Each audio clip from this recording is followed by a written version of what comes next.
my name is Emma Marks. I am the Director of Education and Guidance within ASQA, and I'm really excited and pleased to bring you the first in a series of webinars from our Spotlight On series. Now, this series, we have focused on examining the requirements for trainers and assessors, and each week for 5 weeks, we published on our website information about trainer and assessor requirements. Today, I'm really excited to launch this webinar, providing you as an audience the opportunity to ask ASQA and our 2 guest RTO speakers specific questions on the requirements for trainers and assessors. In the future, the webinar should follow immediately after the series content. However, with school holidays, we realised it would be better to push it back slightly. So I'll welcome our guest speakers in a moment, but did want to thank those individuals who have pre-submitted questions for our panel. And for those wishing to submit questions during the webinar, you've already had some information about the Slido code. The QR code will also show up in the next few slides. Additionally, I did want to mention that if you have colleagues who were unable to attend today, this webinar is being recorded, so they will be able to watch it when it is loaded onto our website shortly after the webinar has concluded. So I'd like to acknowledge the traditional owners and custodians of country throughout Australia and acknowledge their continuing connection to land, sea and community. I pay my respects to the people, cultures and elders past, present and emerging, and extend my respect to any Aboriginal or Torres Strait Islanders who are in the audience today.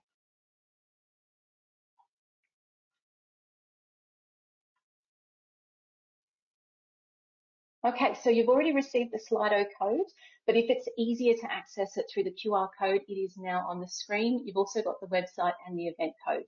So this is a good time to also talk a bit about continuous improvement. However, not continuous improvement as described in the standards for RTOs, but actually recognising that it is really good business practice generally that involves planning, trying something, seeking feedback, learning, making changes, getting more feedback, learning, making changes over and over again.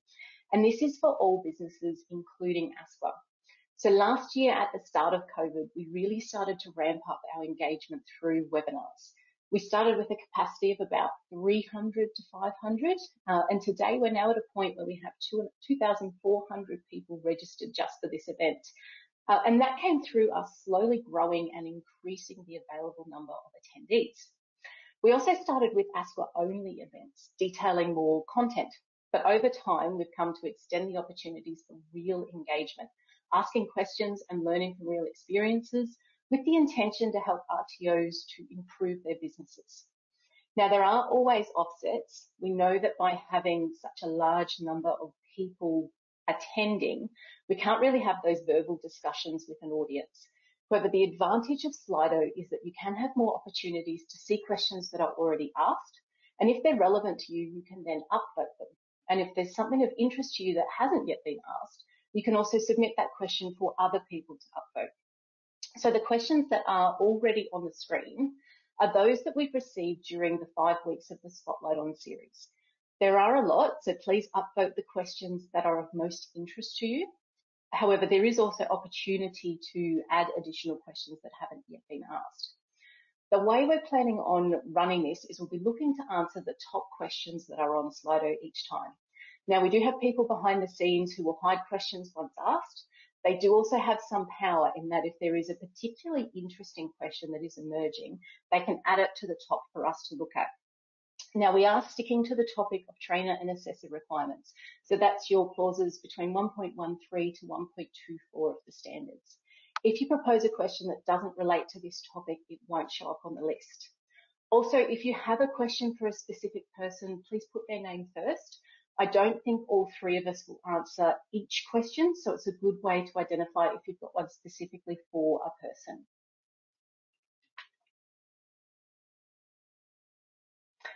Okay, so on to the special guests. Now, both of our guests today are members of ASQA's Stakeholder Liaison group.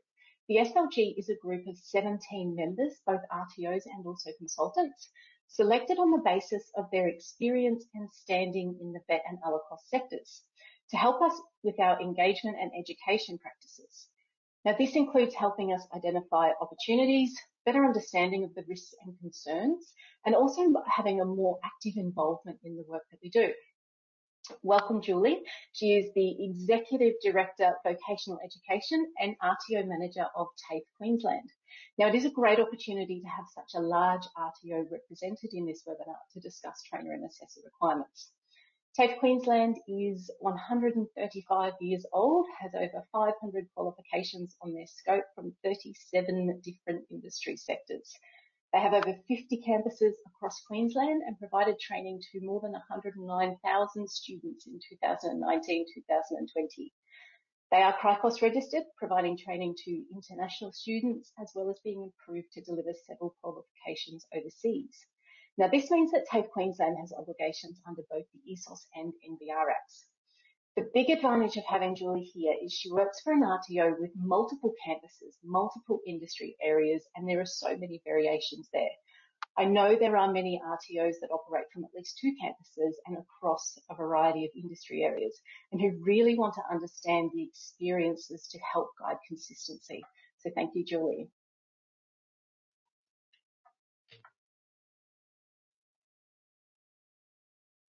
And also our second guest is Andrew Shea. Andrew is the CEO of 2 specialist RTOs focusing on the building and construction industry.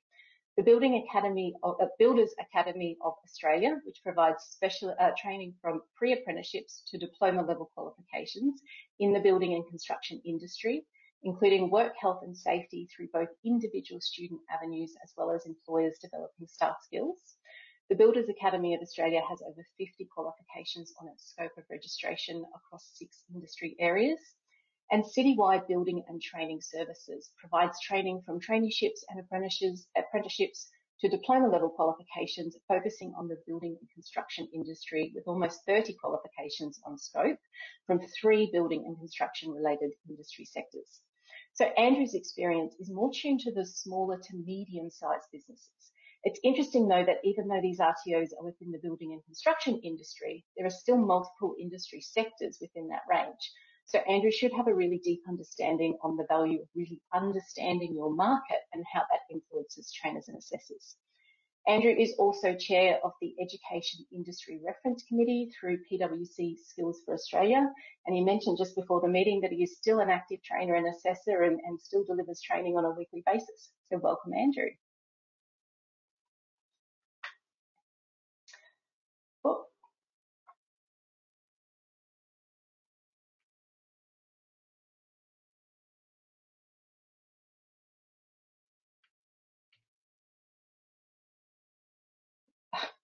Sorry, it's going the wrong direction.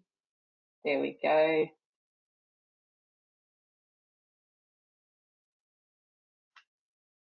Okay, we'll just put up that QR code one final time, although I noticed that a lot of people are starting to upvote various questions, and we're also getting some new questions added. Feel free to raise any questions you have about the requirements which are linked to trainers and assessors. So really that's your vocational competencies, your current industry skills, current knowledge in vocational training and learning, and training and assessment credentials. Now, to make it easier, I'm now going to minimize the presentation so we can just focus just on us. You should be able to see both the presentation and also if you've got the Slido screen up, you should have them both at the same time so you can see the questions are coming through. So if we can get the presentation hidden, thank you. And while that's happening, we'll move on to the first question, which we did pre-select as the top question just so we could get the ball rolling. So this first question came through the presentation series, and that relates to be a trainer and assessor, you need one of the variants of TAE or a diploma or higher level qualification in adult education. How have you, or how do I decide that a higher level qualification is okay, or what evidence do I keep? And for this one, I'm going to head to Julie. Look, thank you for inviting me firstly. With the high level qualification adult education, I suppose, initially it's the guidance that's provided by ASQA, and that is that, it has to have a demonstration that that qualification contributes to training and assessment of adults. it is up to the RTO to determine what are the criteria that, in terms of recognition. So from our perspective, we did have a large number of educators that did apply to get recognition through this mechanism. So it was important for us to make it as streamlined as possible and less effort in terms of identification. So we have identified a list of criteria, if we can call it that contributes to the skills and knowledge required to, to deliver training and assessment then to an adult. So, I think there's about a dozen criteria, no, not quite that many, 8 criteria that we looked at, things like, learning styles, the adult learning theory, session planning, inclusive learning and diversity assessment, especially competency-based assessment, the assessment types, provision of feedback, a number of different skills and knowledge that we identified. And then the applicants would then present their qualifications, we would then match up against that criteria to eventually, as an outcome, we've got a list of recognised qualifications that we use then as a reference point. So that can lessen the time that we take to then evaluate each application as to whether it is a recognised qualification. So, it's been a working process. It's never growing. So as we get more applications, we add to that list. But I think it's establishing that benchmark of what is it that is the knowledge and skills that demonstrates the ability to train and assess an adult. That's the criteria that we came up with. There is a large amount of variation between qualifications. We have learnt that you don't just go by the title itself, and I think that can be a trap. It is a matter of unpacking all of the subjects that are undertaken as part of that qualification and then matching it up to the criteria to ensure that it meets that benchmark, and really that benchmark is aligned to what is the skills and knowledge that's within that certificate 4 of TAE. Emma, I might just give an example of that very quickly from my own context. So I think the mapping and the alignment and unpacking that Julie spoke about is really important. I've got the certificate 4 diplomas and then went on and did a graduate certificate, graduate diploma, master's. The graduate certificate I had to do a teaching practicum as part of, so I had to actually deliver under supervision, have peer review, gain feedback before I could get that qualification. At the master's, it was very much theoretically based on writing thesis and doing research, et cetera, et cetera. So the master's didn't teach me to be a better teacher, facilitator, trainer. It taught me to understand the andragogy of it more so, how to run an organisation, the management component. And if I looked at it, I would say a Master of Education wouldn't help someone be a good teacher necessarily.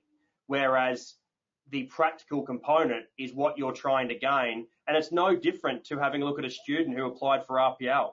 If a student applied for a diploma of childcare and they'd never worked in a childcare centre, would you give them an RPL? And I'd like to think no. So it's not too dissimilar to try and say what is the equivalency from a capability perspective to trust that in a classroom or a one-on-one workplace environment from teaching and assessing, there is that equivalent skill base to be able to do the role sufficiently. That's actually a really good example, because it gives a good indication that it's also the conversation with the person who is applying for the job with their qualifications to understand what did they do, how did they do it, what experiences, and did they do any practical as well. So that's a really good example. Thank you both. Now, the next question that currently has 81 votes, which is fantastic, is what is the period of time recognised in terms of current industry skills? And this is a really good question, because I think it's going to vary quite considerably on the basis of industry. So I'm actually going to throw to you first, Andrew, because I think building is one which a lot of people can relate to. Even if you're not in building, there's a lot of trade-based qualifications which I think are going to be similar. And then, Julie, if you've got anything else to add, we'll go that way as well. Thanks, Emma. Now, people will hate this answer, but I can't give a prescriptive number of years. It's like volume of learning. It's a matter of you could do 1 hour a month for 10 years, but it'll still equate less to doing intensive over 9 months. There's a lot of grey there, which we all try and get greater clarity on and provide greater clarity on. From what is the tipping point, it really comes down to a couple of factors on the mapping exercise of vocational currency and competence an alignment of what does that reflect what the industry needs at the time, and does it actually reflect what the training package needs to be an expert to impart that knowledge. And they can be two slightly different things.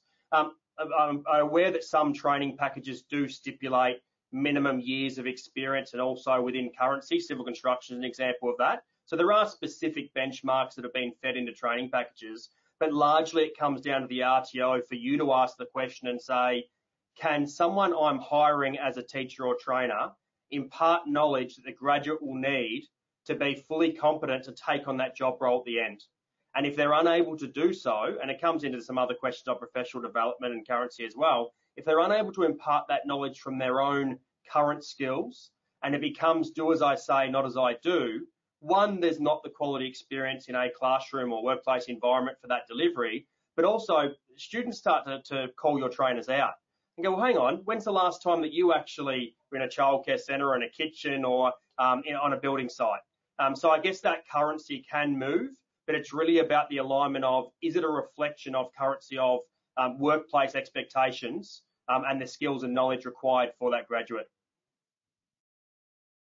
Yeah, no, look, I support and agree with that totally. We, to the point where, we have developed industry-specific guidelines that helps our educators understand the types of activities that are, relevant. We would use a 2 to 3 year window as a bit of a, guide, but certainly variable between the different industry areas. And I think most importantly is that engagement with industry to endorse what those guidelines are.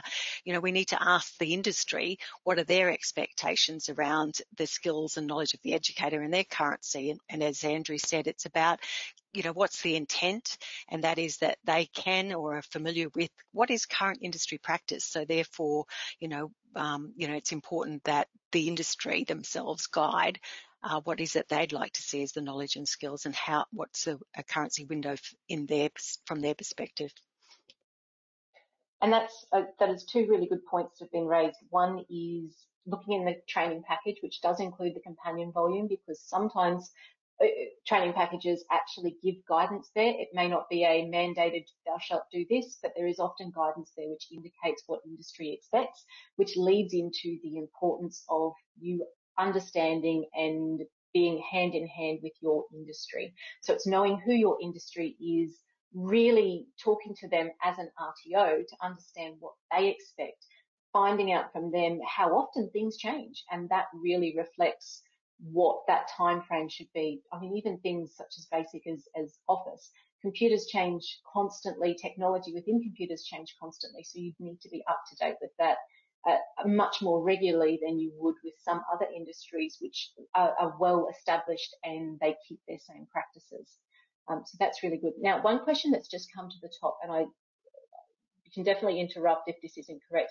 So it relates to some work that TAFE Queensland have where they conduct assessment for, this will be for the higher level qualifications.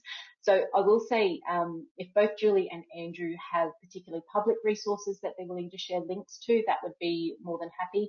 However, I will acknowledge and respect that every agency and organisation has their own IP that they will hold on to. So only if things are publicly available, we'll make sure that it does go out to everybody. But also this is being recorded, so you can go back through to hear Julie to understand what it is that she does and how TAFE Queensland actually work that through to see if that sort of practice works with you. So the next question, can you shed light on clause 1.13 of the standards around the currency of industry experience? So this 1.13b, I'll just read that out quickly, is the RTO's training and assessment is delivered only by persons who have current industry skills directly relevant to the training and assessment being provided. Now this question goes on, is reading industry journals and keeping records of the hours spent, and then writing some reflection and acceptable activity and evidence of industry currency. I might flip to Julie for that one. Sure. Look, there's many types of currency activities that you can undertake. The reading in journals might be one, but from our perspective, we would say, we want to see a range of different currency activities undertaken, not just reading industry journals. Again, it's highly dependent on the journal itself. More importantly, we would be advising or encouraging the educators to ensure that they're in a situation where they're able to apply the knowledge and skills and reflecting on what they have gained from that currency activity and how they're going to apply it to their practice.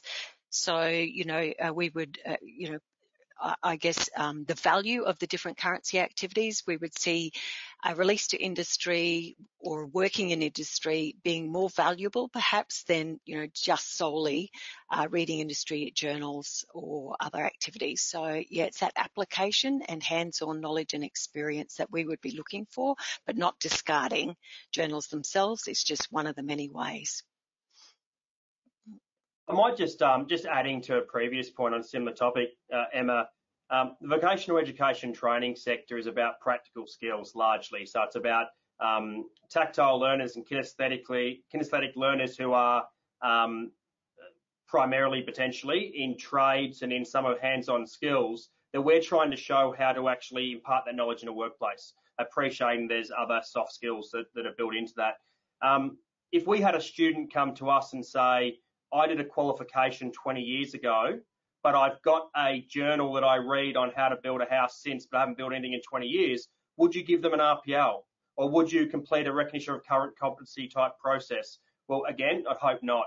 That currency of skill, there's nothing better than the demonstration in a live workplace. And it also is a point to reflect on for different training providers on their terms of engagement for their trainers assessors. And whether it be through full-time staff who are released back to industry for that practical implementation and evidence gathered and collected of that. So if it's a matter of building a house, they show photos, they show pricing sheets, they can get some video, they can put it in their professional development vocational currency logs that your RTOs will likely have to demonstrate what they did and how it aligned back to the qualification.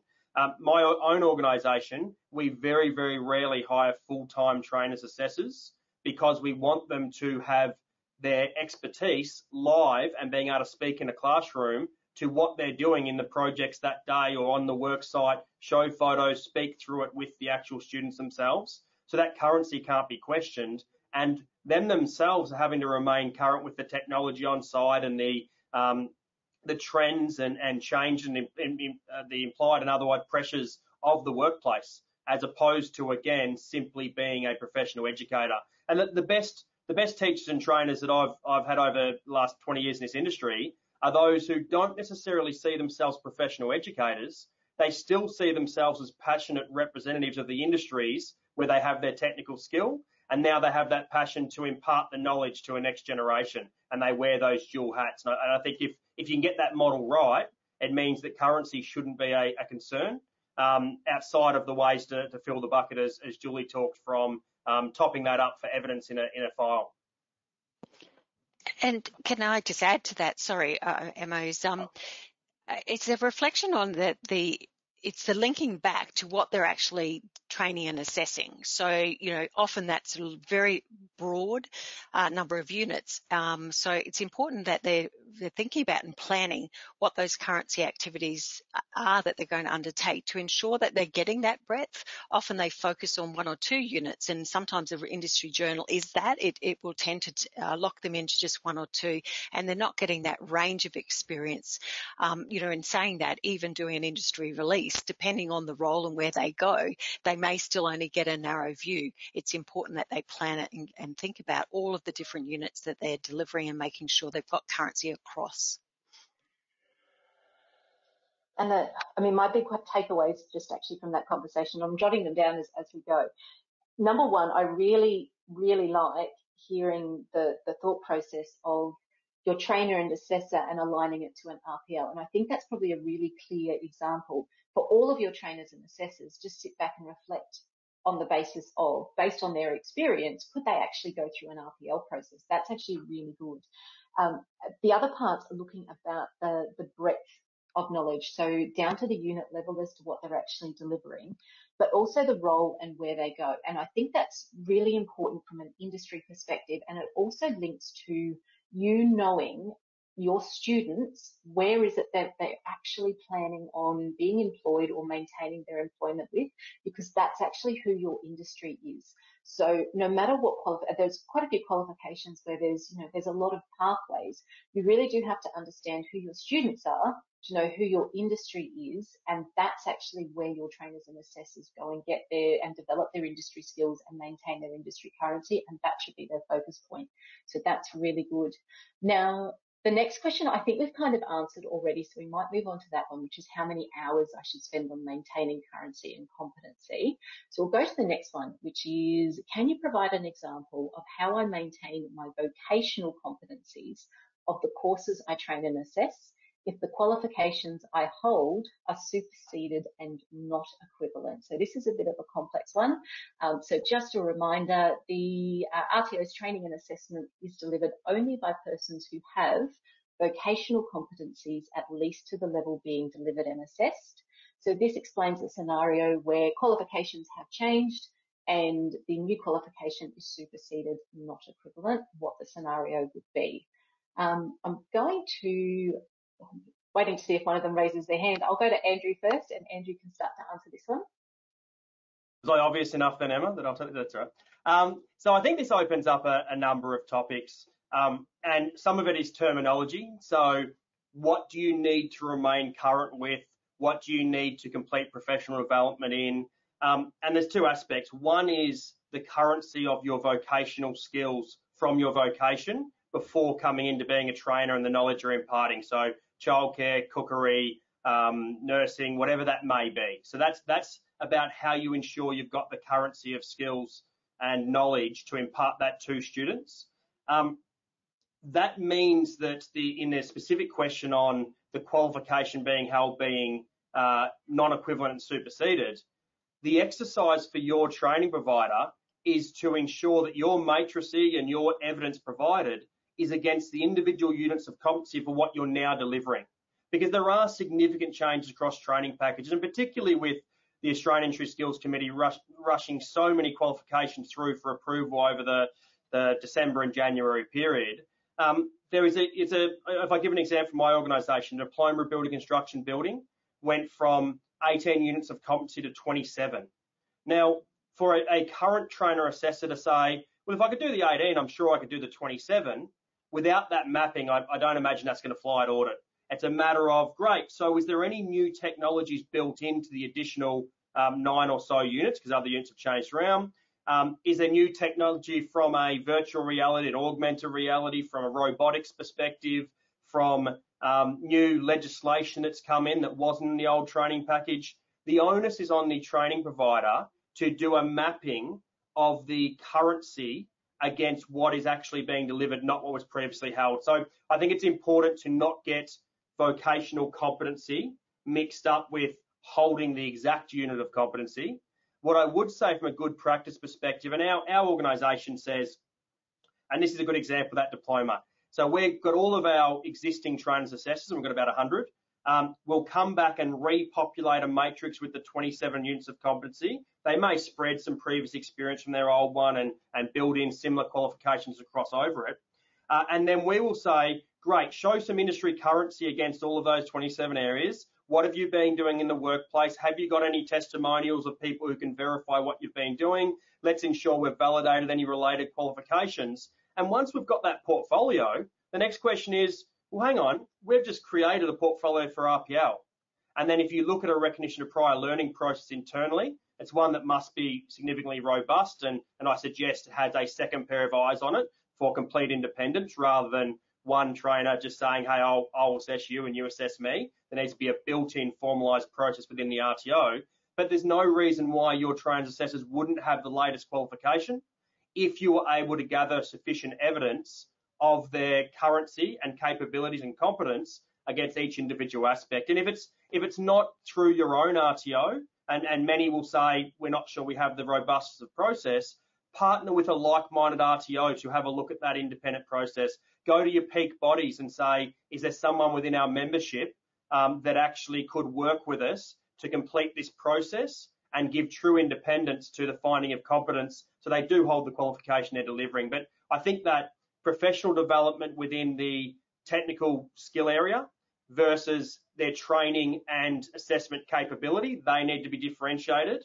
But to the qualification you hold for what you can deliver, it really comes down to that mapping activity and the weight of evidence in a portfolio that is really clear for you to be able to justify, hey, they're an expert in delivering this. That's why they're in the classroom. The only very last point I'll make to that is, in the diploma example I gave, we have some trainers and assessors who will not deliver all 27 units of competency because they just don't have the experience to do it.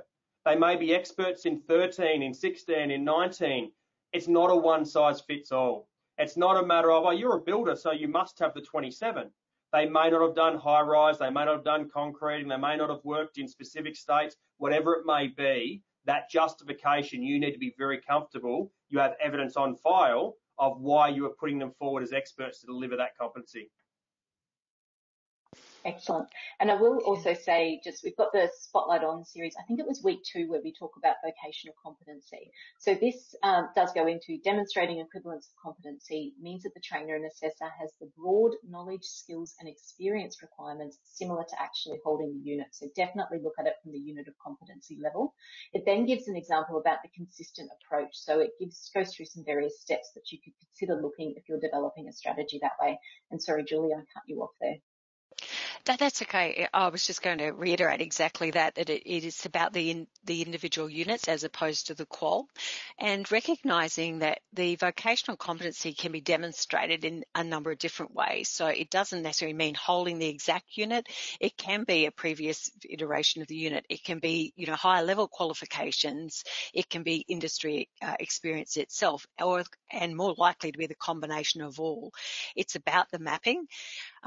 The only thing I wanted to add there is what helps, because, it's extensive mapping that does occur to demonstrate it often, especially if you don't hold the unit. So it is helpful if you've got a good system in terms of managing your staff profile and undertaking this mapping. So, we've invested into a bespoke build that really supports the educators to do this and do this well. So as they upload their evidence, they are selecting the units from their delivery plan to say, this competency I hold relates to, X, Y, and Z.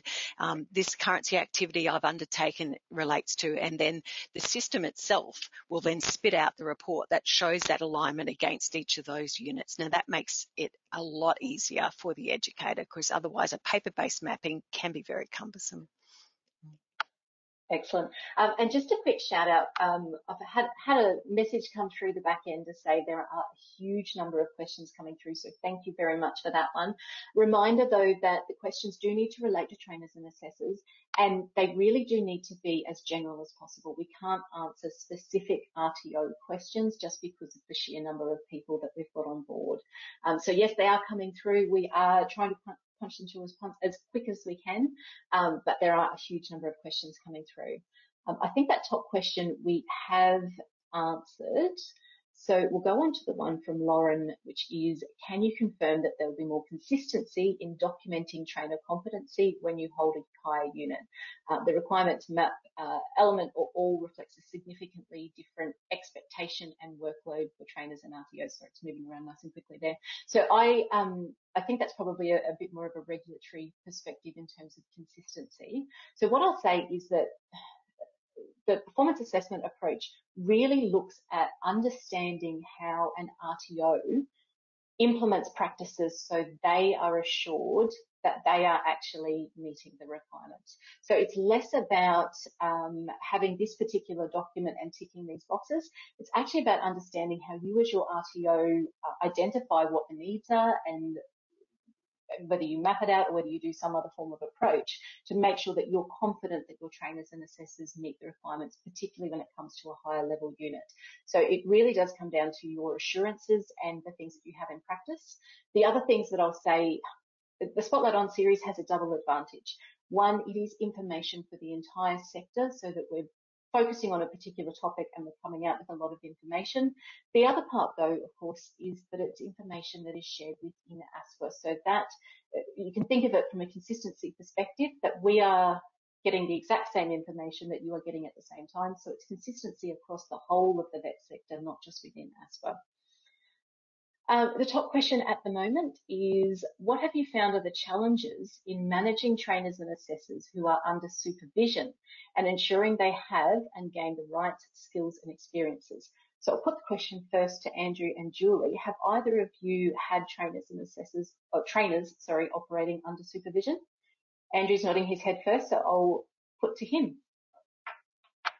Thanks, Sarah. So this is a really important area because, and I will add the caveat of when with the TAE training package upgrade, and particularly with the new composition and non-equivalence, the industry is aware that we lost a lot of good trainers, assessors who didn't want to do an upgrade, and particularly where there is potentially a misalignment with the 502 Develop Assessment Tools unit, which I can go into in a different webinar. From the capabilities of trainers, assessors, there is an ability to deliver a skill set to then actually scaffold on top of that to have the trainer work under supervision. And my best example of this in context is something my organisation is doing right now. Now, we've been around for 16 years. We have around 9,000 graduates. We had a look at our graduates from more than 6 years ago who already came in with a greater than 10 years experience because we collect all that in their enrolment. We went back to them and said, who would like to think about now imparting that knowledge? Now you have an additional 6 years experience as a trainer assessor. Fill out your details here and we'll pay for you to do a skill set to help you basically try and see if you think this is an industry area for you. So we've now got 40 of them starting in a skill set that's coming up, which is the Enterprise Trainer skill set. It's the Enterprise Trainer Presenter skill set. So the standards themselves, it stands for Registered Training Organisations. You can see this on the ASQA website under clause 1.17 to 1.20, working under supervision, allow for 3 different skill sets to be utilised for a trainer to start delivery, but not complete the assessment component and work under supervision. The Enterprise Trainer Assessor skill set's meant for non-accredited delivery. The Enterprise Trainer Mentoring is meant for small groups or individuals, more probably workplace-based, and the Enterprise Trainer Presenter meant for more classroom-based. So we're delivering these 2 units of competency from a classroom-based perspective and then bringing in these range of industry professionals to start imparting that knowledge in a classroom under supervision. What that allows us to do is have it's almost like a traineeship type model where they come in, start delivering under supervision. They might get in front of a class and go, gee, that was too daunting, not for me. I'm going back to being a plumber. And they're welcome to, because that's as valuable to stop them taking that next step rather than doing a full certificate for training and assessment, getting 12 months into completing that qualification and going, gee, I don't think this is my career, but now I've got a qualification I may not utilise. So the challenges under supervision, of course, are making sure that from a classroom management and andragogy perspective, a ability to manage difficult behaviours of students, an ability to understand specific learning needs, you have to have that supervisor as someone who has advanced skills to identify that capability and also then mentor the individual whilst they continue on and complete the rest of their qualification to meet the full standards to be able to deliver and assess and design, develop, deliver, I suppose, as well as the other qualifications. I will just quickly throw in there for people who are interested. So we're very conscious right now from the 2020 NCVR report, there's 72,000 trainers, assessors across the industry. If there was a future iteration of a training package, it'll be very conscious that we wouldn't want the disruption of having non-equivalence and upskilling. From an education IRC side, there is a proposal before the AISC at the moment for more skill sets that may be considered in the future to potentially look under supervision and have them do more delivery and then actually start their role and continue on. So working under supervision won't become any less utilised. It'll actually be increasingly utilised from an education IRC's perspective if there are proposals taken up and utilised towards that ability for a scaffolded approach for the skills to be gathered to then invite a future workforce to impart their knowledge and then gain additional expertise as they continue through the whole qualification.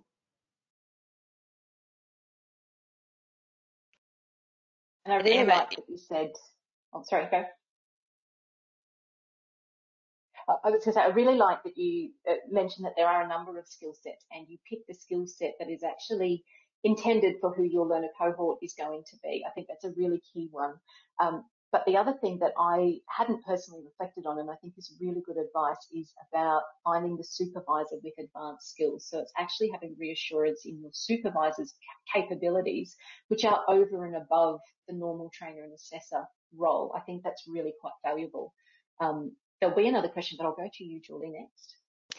Oh, look, sorry, Emma, and I know push for time, so I'll keep it quick, but it was really just don't lose intent, don't lose focus of the intent. It's not just a compliance requirement to have an agreement in place and, leave it at that. It's what's in that agreement and the relationship and that real nurturing of that individual to build them up. We don't want to lose them. They're the industry experts, so you want to nurture them and actually build their skills so they are going to be a really good trainer.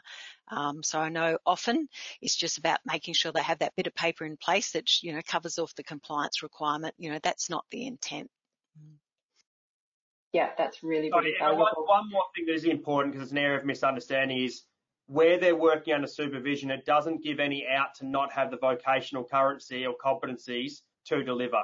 They still also need that same mapping and the evidence and collation of what are they delivering, because it doesn't matter how good an educator you are, if you don't understand the topic you're delivering, you can only bluff your way through for so long. So they need to have both components, not just that skill set. Yep. Gone are the days, and I remember in high school my accounting teacher was just one chapter ahead of us every single week, but thankfully gone are those days. Andrew, I'll go quickly just to the next question because it is linked, but this is very much, I think, from your perspective from the IRC. What's on the horizon for minimum teaching qualifications? Should I encourage teachers to upgrade from the TAE plus the 2 additional units to the full TAE 116, or what's in the future? I'll probably know by 5 o'clock today as far as a confirmation of what we've put in the Australian Industry Skills Council. But what's been proposed from the Education IRC is a couple of things. One, we create 3 new skill sets, a develop, design, assess skill set that may create a future iteration of a training package, or at least core capabilities. The other is that we develop an e-learning skill set. There's a complete misalignment where there's no AQF level 4 qualifications that specialise in delivery and assessment of e-learning. Yet, look at today, right? The skills to deliver via this forum are very different to those in classroom management. And it's something that's become very, very regular. And I know that ASQA is going to release some information on surveys about that. That'll be really interesting on the amount of uptake of online learning that RTOs have embedded over the last 12 months. From the equivalency side, the next component is over the next 18 months, we've asked for permission to go to industry and get feedback to review the current qualifications within the TAE training package with a heavy focus on the Certificate 4, which had about 38,000 enrolments 2 years ago. No, that was an upgrade, but if you look at the fact that there's 72,000 in the whole workforce, there is a significant onus on us ensuring currency of the skills being delivered and within the training package. There's also a misalignment where 9 core 1 electives in the Certificate 4 does not represent the broad range of skills that a range of providers need. So there's all these things that require an update and review. We're requesting that review take place over 18 months, and that we would like very much for any outcome that was approved to be equivalent to the current. So there wouldn't be an upskilling requirement necessarily. However, when standards are written, my fear would be it's very unlikely they're going to refer back to the TAE 10 at that time. So I think it's good practice, and we've talked about RPL processes, ensuring vocational currency. If you have the evidence of all the individual units of competency being equivalent to those in the previous iteration, it makes sense to get the 16 version. If there was a future version that came out, and again, that's to be seen based on consultation, a whole range of other things, it very likely would be aligned more from a succession of the 16. Therefore, over the next 2 years, it would make sense to have. From a time frame perspective, that's the best indication I can give. You're probably looking at least a 2-year time to do that. But we spoke about today, it's good practice. To get the most current qualification, why not if you have the evidence towards it? And slightly unrelated, but last year when the VSB training package came out, PwC Skills for Australia they kind of did a roadshow to explain the BSB and all the big changes. But one of the things that I found really interesting was they explained right at the beginning how training packages come about for that discussion stage, review stage, and the time frame. So if you do have time, definitely go and have a look at that, because it will explain how long training packages can take in order to get that robustness before they're changed over. Now, the next question relates to almost two parts here. So how far should a provider go to validate qualifications and workplace letters presented by trainers and assessors? Is a JP signature enough? And this could probably be seen at 2 points. So one is on that initial recruitment stage, so where you've got a new trainer and assessor and they're giving you the evidence of their qualifications, but also throughout the continual review stage to make sure people are current and they're competent throughout their process. So Julie, do you want to have a talk about this one? Certainly. See, the rules of evidence, authenticity, it's really important that you do verify those qualifications and the worker history, etc., whether that's at recruitment or at some stage, down the track. Does it have to be JP certified? In fact, no. In actual fact, I'd probably go the opposite and say, the quicker and easier way to do it is your online verification system if it's a qualification, etc. And, most RTOs or issuing organisations now have that online verification process, makes it very simple and easy. So the answer is yes, you do need to, verify it. You want to ensure the authenticity. It's a due diligence piece that every RTO should undertake. And, whilst, the timing, is the other aspect, I suppose, from our organisational point of view, because of the large volume of educators that we have, always at recruitment, in terms of depending on the artefact that's being provided throughout their life as an educator. In some instances, a qualification, if they add that to their profile, we would expect that to be verified at the time.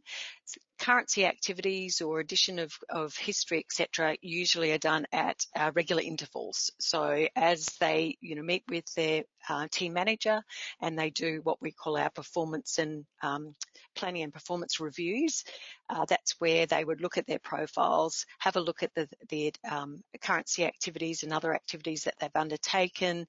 They would then verify at that point in time, as opposed to at every occasion that every educator uploaded something. That would be a horrendous task. So we do it, at regular intervals.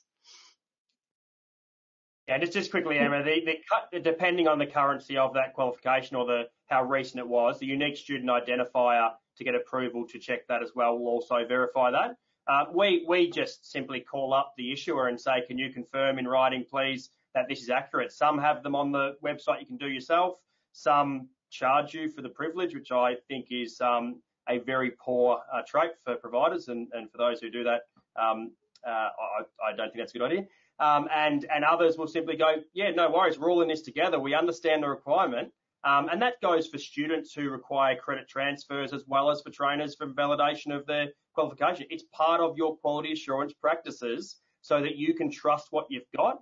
And in no way do you ever have a trainer who says, yeah, I've got a graduate's diploma in that. And you go, okay, great, I'll take your word for it. It's not what you think you know, it's what you can prove, and particularly at audit. So make sure you have that verification and validation on file and can very easily check it yourself from an internal review perspective, but also have it at hand very quickly to say, here's why I'm comfortable we meet all the standards. Excellent. And I'm just reflecting right now that my big takeaway of today's discussion actually comes down to the relationship between understanding whether your trainers and assessors are competent and capable to deliver the qualification or the units of competency that they're delivering, and the relationship to assessments and rules of evidence and principles of assessment. So I think that's a really good understanding that there is a solid relationship, that your trainers and assessors should be able to do exactly what it is that they are teaching their students to be able to do. And by that means that they, they've got those exact skills right now that are current, that are authentic, that are valid. So the next question, Julie, I'm actually going to go to you again with this one. This one's popped to the top. Are trainers and assessors employed under contractual arrangements required to hold the same qualifications demonstrate the same currency, and participate in professional development. So how do you manage your contract trainers and assessors? Look, the standards are the standards, so therefore, the same rules apply, whether they're, full-time, part-time, whether they're temporary, casuals, permanents, they're all the same. They still have to meet the same requirements. So we would treat them no different. We would expect them to, the expectations are exactly the same. The only probably variation there is, especially where you've got, they're only delivering perhaps 3 hours, is the expectations perhaps in terms of volume. So, if they were to do an industry release, for example, which is rare because usually the casuals are the ones that are still working in industry. So really their currency activities are already covered off. But it's just that acknowledgement that they, this is not a full-time job for them. So they don't have the same time to do some of the PD, which we would expect our full-time educators to undertake. But, bottom line is the standards are the standard. That's the benchmark. They all have to meet it regardless. Andrew, I don't know if you have a differing view there, but. No, I completely agree. And just RTOs, the onus is on us to have that evidence. If you borrow trainers, if you use labour hire, if you have someone say, no, I'm an expert company that you're hiring me to do this, you have to have the evidence of their currency and competence on file. It's not, the onus is not on them, because the standards are applicable to the regulated community, and that's us. So don't ever fall for a sales pitch or someone saying, no, we'll give you that if you needed an audit. Make sure you have it on file at all times, because it's your license, it's your registration that you need to protect by ensuring not just the quality, but also the compliance and the ongoing ability for your provider. And for everyone, think about that as well from the perspective of if you have any third-party arrangements. So it's exactly the same situation. You are still ultimately responsible for everything that third party does, and you're ultimately responsible for ensuring that third party is operating the way that they should be operating. Now, I'm looking at the time and I can see we are running really close. So I will say to everybody, a lot of questions have come through. We will take these offline and consider whether or not there's anything additional that we need to add back into the Spotlight on series. I will answer we'll look at the top question just because it's quite high, and then what we'll do is we'll go to the final thoughts and before we wrap up for the day. Now, this question though is a little bit different, and I don't know whether anybody has actually had this experience as well. But it relates to if qualifications issued to trainers and assessors by RTOs have actually closed, and ASQA does not have access to those RTO details, which does happen sometimes, unfortunately, particularly when an RTO goes into liquidation. How do you validly, authentically, and manage the integrity of the issued certificates judged in light? So that is, you've got a trainer and assessor who's come to you with a qualification. You can't actually engage with that RTO to confirm that it is valid. What sort of steps would you actually take in that regard? Is there anyone who wants to raise their hand for that one? Yeah, I'm happy to speak to that, Emma. Look, I think one of the lines of discussion today has been, don't treat your trainers and assessors qualifications and competency and currency any different than you would a student wishing to be assessed against the rules of evidence and principles of assessment. So a little side note is check with the state-based regulator, because they may not have handed it over to ASQA, so the VRQA or TAC in WA, sometimes they're able to give evidence. Otherwise you can, but if it's not on file, it's not on file. So really what that comes down to is saying, well, prove it. What evidence can you provide me that you do have equivalency? Now, if it's the certificate, well, it wouldn't be the certificate for training assessment because ASQA would have those files. If in a unique situation they didn't have them, my recommendation would be saying, okay, can you please go to an RTO that delivers this and get an RPL? And then it'll be the onus on them to collect evidence of recognition of current competency, maybe their previous assessment submissions they did, maybe they got evidence of what they did do as part of that qualification. But as much as we feel sorry for trainers or students who are being displaced and don't have the evidence, again, from a compliance perspective, we need the evidence. So it really is a matter of ensuring that evidence is collected on file and you don't have a story to tell saying, oh, this is why they don't have this qualification. You need to have it at the end of the day. The best avenue is treat it like it's an assessment practice for the qualification, if that's what's the shortfall. If it's for the TAE, then it was a matter of, well, unfortunately, you need this. We need it as per the standards. Can you please go and have that completed?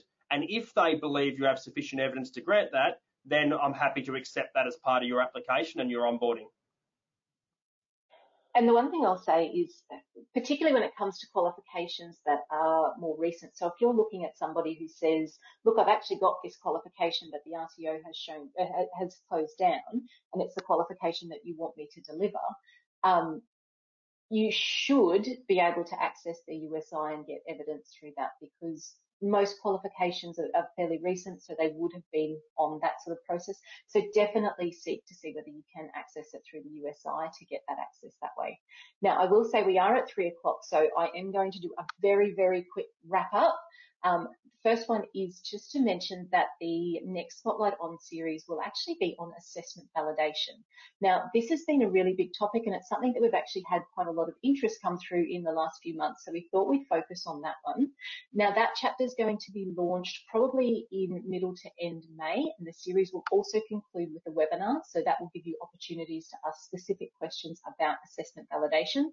Now, we're going to go back to basics with this one, so we're looking at how do I validate my assessment tools and judgments, who can validate my tools and judgments, how often should I undertake validation, and there'll be much more as well.